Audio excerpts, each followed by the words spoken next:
Welcome to Universal Interiors. I'm Leslie Engelstead, and today I have Tom Truedson visiting with me again, and we are going to dial in here and talk a little bit about the concussions and all the hip-hop that's going around these days. It's been around for a long time, but just lately I think the world's kind of tuning into how really serious this can be, and there's a lot of talk out there with players, young and older. We watch it professionally, and here in high school, I know it was just reported to me that even, I believe it might have been last weekend, there was like 6 reported concussions into different sports within a weekend.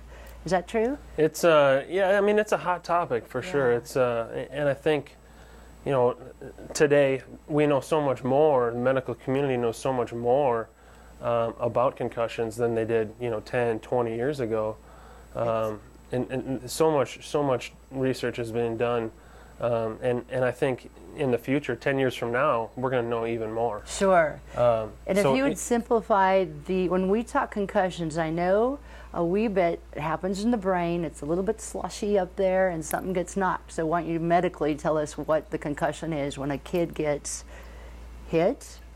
What happens to the brain? Sure. Well, I mean, it's a cognitive impairment. So whenever there's trauma to the head or to the body, and the brain gets shifted around violently and can slam against the wall of your skull, that causes inflammation. And that causes swelling. And so your brain is not going to operate, it's not going to function normally like it would. So that's when you start to see all these symptoms and all these impairments with balance. You did mention the body, so it not necessarily takes the head knock to do this. Right. Just maybe you're like something like sure, that. a body check or a fall or just that whipping motion can definitely do it. Sure, sure. Okay. So with this now, you are brought these children again. Let me just let you talk about this. Kids come to you, parents, coaches. All of this is how it starts, right? Sure. Well, yeah. You know, as an athletic trainer, we're on the line, you know, on the field, so to speak, as far as the first interaction with the athletes. So, and it's fresh. It's right when it happens. I mean, we're typically the first one to interact. So, and we might even see certain signs and symptoms that they might not see at the emergency room just because of the time difference. Sure. So we see them right away. Maybe it's an hour, 2 hours, whatever. And are you asking questions? Until they actually get in. That's what you see them. You're asking questions. So, absolutely. So you try to find out if they're alert, if they're orientated, if they know what day it is, you know, those type of questions right off the bat. To kind of get, you know, a sense of where they're at, if they're alert, if they're orientated, if they're even conscious. So and that's another misnomer, that you don't have to have a loss of consciousness to have suffered a concussion. I mean, or seeing stars, like when you something like that. Sure, that's just one symptom of a number of them. So, and I have I mentioned to you a bit ago, my son was playing hockey. We're pretty sure concussion. He talks over, and then he seemed to be okay. It was a fellow up in northern Minnesota. A trainer talks with him. He seemed to answer okay by the time he sat for the rest of the game. But then he was dressed and went into the. He didn't play a lot. Thankfully, he was protected, and came out of it. But a headache then started. So sometimes it might be missed right then, but a headache would be one of the things to look for. Sure, absolutely, yeah. And sometimes there is a delay too. I mean, so initially you evaluate the individual, and they might seem fine, but in a couple minutes it might hit them, and they might develop a headache or get a little lightheaded, dizzy, and then the signs start to come out. You know, so yeah, absolutely. There's an initial evaluation, and that's why typically you say.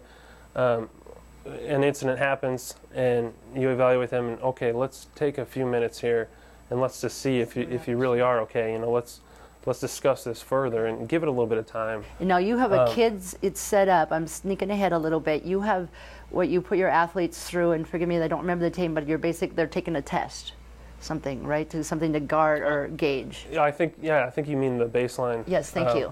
Baseline testing. Now, yeah, that's kind of become the standard.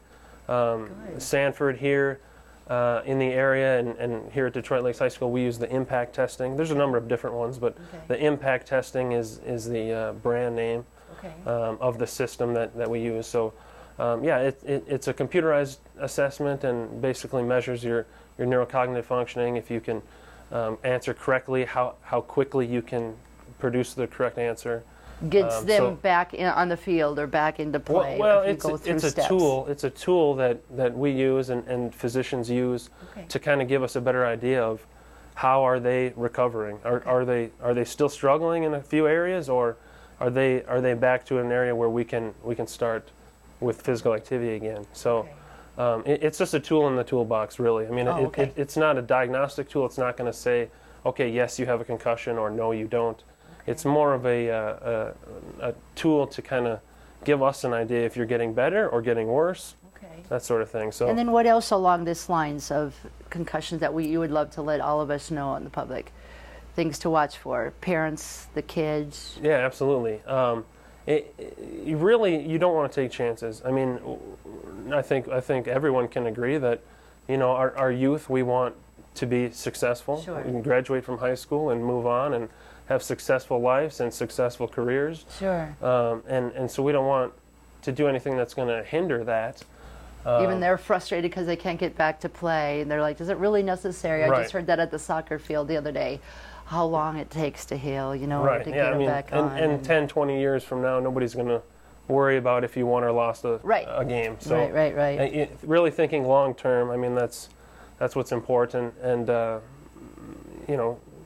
having them understand that is maybe a little bit difficult too. Yeah, I would think it would be hard in the high school age, for most anybody, even for us parents that just want to see the game go on without, some of these kids that are pulled off because of concussion. Right, but and like I said, the long-term effects, I mean, those are being researched now, and I think in the future we're going to know a lot more about that, but just that potential to have impaired cognitive functioning later in life, I mean, that makes sense. We don't want to jeopardize that. It makes sense. Now, you had told me something about NATA. NATA, yes, that's National Athletic Trainers Association. That's our organization as athletic trainers, and they do a lot for us, but they also help educate the public. So if parents are wondering and get a little bit more about this. Yeah, absolutely. They have some good videos online. If you go to nata.org, and if you go on the left side and scroll down, you'll see informational materials, and there's a number of different videos on concussions there that will benefit. Oh, good. Coaches and parents and students questions alike. Yeah. And kind of explains a little bit what athletic trainers do and their role in the whole process as well with concussions and diagnosing and referring them to your physician and everything else. That's perfect, because people do have a lot of questions that I hear it on the field or I hear it just from kids and not sure, like, we don't want to take this thing overboard, but exactly what you said, are we going to remember these games that they sat out, or are they going to be down the the road, they're going to be healthy and whole and held back from some games is ultimately the way that we want these kids to be the healthiest. And that's what you're after all, right? Yeah, absolutely. Yeah. Well, it's been a privilege having you with us today. And again, this is Tom Truedson. You can find him at Detroit Lakes, and hopefully not on how I found him, but through a concussion. But it's been a pleasure, and I thank you so much. Thank you. Thanks for having me. All right. You have a great day out there. Make it a good one.